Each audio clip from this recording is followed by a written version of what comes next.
பொண்ணுக்கும் கரை சேர்த்துட்டேன். இன்னும் ஒரு பொண்ணு இருக்குது, அது கொஞ்சம் பணம் தேவைப்படுது. அண்ணன்ட்ட தான் போய் வாங்கலாமா என்னன்னு யோசிக்கிறேன். உங்கள்கிட்ட எதுவும் இருந்தால் கொஞ்சம் கொடுத்து உதவுங்களேன். அவர் தான் ஏற்கனவே கடன் கொடுத்துட்டு அந்த பிள்ளை கொடுக்கல அந்த அம்மா கொடுக்கலன்னு சொல்லிட்டு இருக்காரு. திருப்பி அவர்கிட்டே கேட்டால் அவர் எப்படிம்மா கொடுப்பாரு? நீங்கள் என்கிட்ட கேட்குறீங்க, நம்மளும் கையில் இருந்தால் தானே கொடுக்க முடியும். நீங்கள் கொஞ்சம் ரெக்கமெண்டேஷன் பண்ணுங்களேன். அது வேணா நான் செய்கிறேன். அதை அந்த அண்ணன்ட்ட சொல்கிறேன், அக்கா குடியா பண்ணியா நல்லவங்க கொடுத்துருவாங்க, நாளை பின்ன எந்த பிரச்சனையும் இல்லாமல் கொடுத்துருவோன்னு அதை வேணா சொல்கிறேன். என்ன பேசிட்டு இருக்கிறியா? உங்களாம் பார்க்க வரேன். 100 இருக்கட்டும் 200 இருக்கட்டும், அது வேற விஷயம். என்னண்ணா போலீஸோட வந்திருக்கீங்க? ஆமாம், கொடுத்து எவ்வளோ நாளாச்சு? நீங்கள் இந்த தரேன் அந்த தரேன் இழுத்துக்கிட்டு போறிய, வேறு வழி இல்லை. உங்கள்கிட்ட வாயால் கேட்டு பார்த்தேன், உங்களை வந்து கம்பெனி அடிக்க முடியுமா? இப்போட்ட சொன்னேன், நான் நேராக தீர்த்து விட்றேன்னு சொல்லி வந்திருக்காரு. என்னங்க பணம் கொடுத்து ரொம்ப நாளாச்சு சார். கேட்டு இந்த அந்த இழுத்து அடிக்கிறாங்க. திருப்பி 2 தடவை கேட்டாங்க, 3 தடவை கேட்டாங்க. இவர் தான் வாங்கி கொடுத்தது. என்னன்னு பேசி முடிச்சு விட்டு எனக்கு பணம் வரணும், வட்டி முதலும் வந்தாகணும். என்ன சொல்றீங்க? இப்போ முடிக்க முடியாதா? என்ன பெரியவரை என்னது பார்த்து முடிச்சு விடுங்க.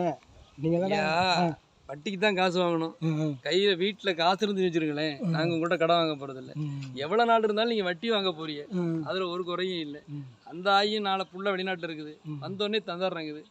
கணக்கு எவ்வளோ சீக்கிரம் முடிக்கணும் அவ்வளோ சீக்கிரத்தை முடிச்சு அண்ணனை கேட்டு பாருங்க. இப்போ தான் பேசிகிட்டு இருந்தோம், 2 பிள்ளை கல்யாணம் முடிச்சுட்டேன், இன்னும் 1 தான் இருக்குது.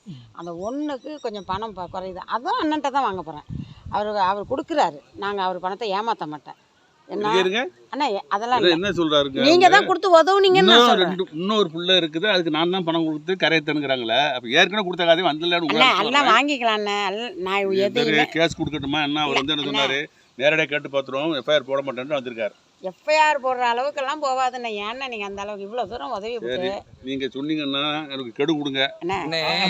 நான் என்ன சொல்கிறேன்னாக்கா, ஒரு டயத்தை சொல்லுங்கம்மா. நீங்கள் இந்த டயத்தில் வந்து நான் பணம் கட்டுறேன், இந்த டயத்துக்குள்ள நான் பணம் கட்டலன்னா நீ என்ன ஆக்ஷன் எடுத்துக்கங்க அப்படி சொல்லுங்க. ஒரு டயத்தை கொடுங்க. 15 நாள்ல தரேன், இல்லை 1 மாதத்துல தரேன்ட்டு கரெக்டாக சொல்லுங்க. நீங்கள் சொல்கிறது சரி சார். போலீஸுங்கிறதுனால நான் பயந்துக்கிட்டெல்லாம் சொல்லலை. அவர் கொடுத்த ஒரு நல்ல எண்ணத்துக்காக நான் சொல்கிறேன். என் பிள்ளைங்க நல்லா வாழுது, அவர் கையால் ராசியாக வாங்கி கொடுத்தோம். அவருக்கு இன்னொரு 6 மாதம் பொறுத்து சொல்லுங்கள். இன்னொரு பிள்ளை கல்யாணம் இருக்குது. இல்லை 6 மாதம் சொல்கிறாங்களா சார்? நீங்கள் கேளுங்க சார். நீங்கள் என்ன சார் அங்கே கேட்குறீங்க? நீங்கள் தான் சார் போலீஸு. நான் என்ன சொன்னேன், ஒரு 6 மாதம் எனக்கு டைம் வாங்கி கொடுங்க. நீங்கள் தான் வாங்கி தரணும். 6 மாதம் வாங்கி கொடுங்க. ஐசா பைசா இல்லாமல் எல்லாத்தையும் கொடுத்து தீர்த்து. அந்த அக்கா வந்து 6 மாதம் சொல்லியிருக்குது. 6 மாதத்துக்கு இடையில அண்ணன் வந்து ஓயாமல் தொல்லை கொடுக்காம அந்த பிள்ளையும் பிடிச்சி கொடுத்துடட்டும். பையன் வெளிநாட்டு இருக்கான், அண்ணனை கூப்பிட்டு வட்டி முதல்ல எல்லாம் அசல் எல்லாம் தீர்த்து விட்ருவோம். நான் என்ன சொல்கிறேன்னா, அந்த அம்மா பேசுகிறது வந்து பொய் கிடையாது, அது கரெக்டாக உண்மையாக பேசுது. ஓகேவா? அதனால் அது சொல்கிற மாதிரி 6 மாதத்தில் முடிச்சுக்கணும்னு நினைக்கிறேன். கண்டிப்பாக முடிக்கும். ஏன்னா நான் வந்து பேசக்கூடாது. 6 மாதம் கொடுப்பான்னு கண்டிச்சு காட்டுட்டு உங்களை நம்பி தான் கொடுறேன். 6 மாதம் கொடுக்கலன்னு வச்சுங்க, அது திரும்ப வந்தோன்னா உங்கள்கிட்ட வர மாட்டேன், மேலே கோர்ட்டுக்கு போயிடுவேன். சார் 6 மாதம் எனக்கு டைம் இல்லைன்னா நீங்கள் எடுக்கிற நடவடிக்கைக்கு நான் கட்டுப்படுறேன். பேசிட்டு வாங்க சார், நான் வெயிட் பண்ணுறேன். அண்ணே கோவமெல்லாம் போகாதீங்கண்ணே, வாங்கண்ணே. எல்லாம் இன்னைக்கு நாளைக்கு பழக்கமாண்ணே, வாங்கண்ணே. உங்களை வச்சே முடிச்சிருவோம், இல்லை உங்களை எல்லாமே முடிச்சிருவோம். அவங்கள கூப்பிட்டு நாங்கள் கணக்கு முடிச்சிடுறேன். ஐயா வாங்க, நீங்கள் அதுக்குள்ளே நீங்கள் பேசிட்டு வாங்கண்ணே. என்ன வெட்டு 1 துண்டு 2ன்னு போறீங்களண்ணே? ஒன்றும் பயப்பட வேண்டாம். ஆமாம், பணம் உங்களுக்கு இருக்கு, கொடுத்துருவோம். 6 மாதம் இது வரைக்கும் வட்டி கொடுக்காம இருக்கணும். வட்டி பணம் வந்து வந்துடும். அவங்க கொடுக்காட்டி நான் தர்றேன். ஓகேவா? எங்கள் நம்பிக்கை மேலாம் கொடுத்துருக்கேன். பணம் வந்துருந்தான் சீக்கிரம் கைக்கு எனக்கு தேவைப்படுறது கிடைக்க மாட்டாங்குதா? அதுக்கு தானே வந்து இப்போ உங்கள் தகவலை கூப்பிட்டு வந்து கேட்பேனா?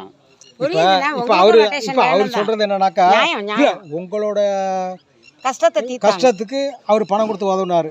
இப்போ அவருக்கு கொஞ்சம் கஷ்டமா இருக்கு. அதனால அந்த 6 மாதத்துக்குள்ள அந்த பணத்தை முடிச்சிருங்களா? வட்டி முதலோட 6 மாதத்துல முடிச்சுட்டா பாருங்க, திரும்பி வாங்கிக்க போறீங்க.